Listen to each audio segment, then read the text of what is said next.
Greetings. Now, a lot of people ask me how it was that I became a voodoo man. Well, I'm going to tell you the story. So, it all began in the 1980s. I was about 19, a struggling guitar player and writer living in North London, a one-bed apartment. And, it was pretty shabby, and I didn't have a job. I just wrote songs and stories and played gigs now and then, which made me money. Then one day there was a loud knock on my door. Bang, bang, bang. And I opened it, and standing there was a big bald-headed black man with a feathered jacket, jewelled rings on his fingers and a bone pendant hanging around his neck. He looked about 50 years old, and he said, "Hey man, you the guitar player, want to play for my band?" And I said, "Yeah, okay, why not?" And he goes like, "Yeah, great stuff, get your things, and we got a gig tonight, this very night. We played blues, calypso and reggae." And I don't know how I did it, but I winged my way through the gig, even though I didn't know the songs particularly. And it was a London club, and we had around about 1,000 in the audience, which was pretty good. And formal introductions, they came at the end of the gig, and this big flamboyant black man said his name was Earl Marlowe, a singer and a percussionist who had grown up in Trinidad and lived for some time in the southern states of America before he settled in London. And after we played dates regularly, Earl and I took a trip out of London to a place called Trent Park, and it lies right on the far northern fringes. And the Piccadilly line goes all the way up there. Anyway, we walked, through the rolling meadows, in the lovely summer sunshine.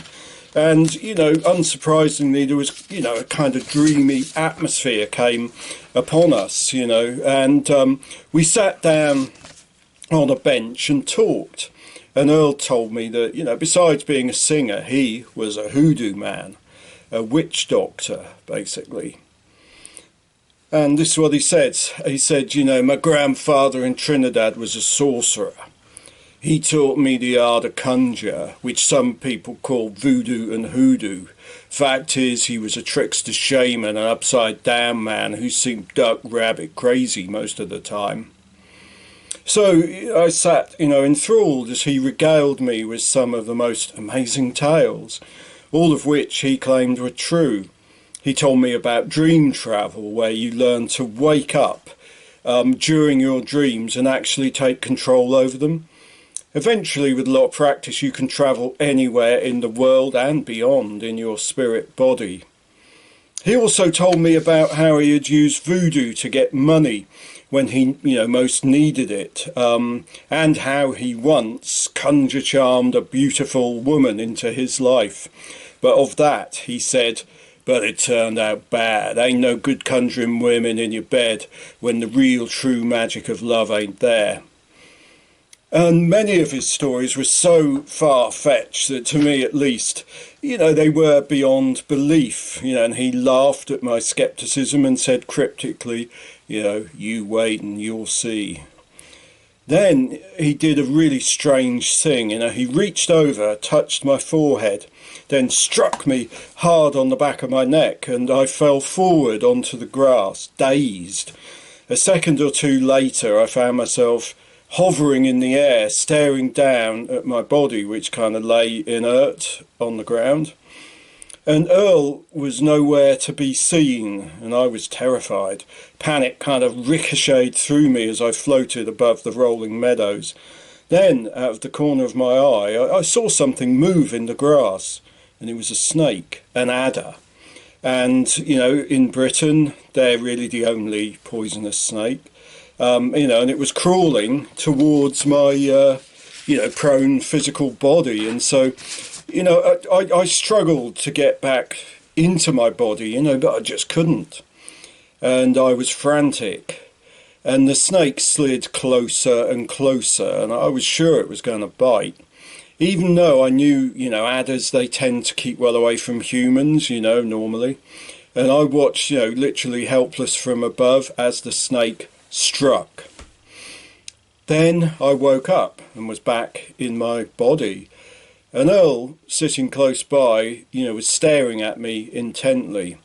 I leapt up, frantically looking for the snake bite. A snake bit me, a snake bit me, I kind of yelled. And Earl waved to me, to sit down. Then he said, he got very serious and he said this: "You were bitten, but you won't find the mark, not on your skin at least.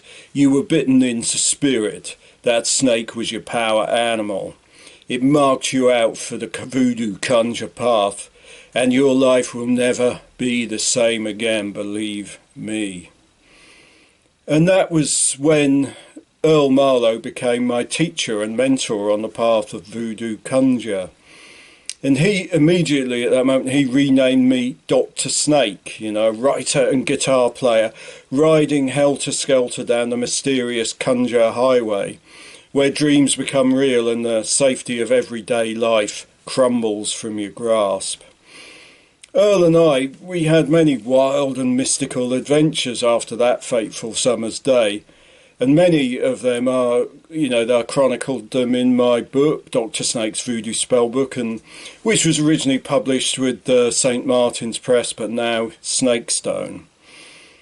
At the end of that day, the sun had sunk low in the western sky, and I knew I had become a twilight believer, and that I'd caught a glimpse of the whirling glimmer sparks that dance on the edge of fate and reality.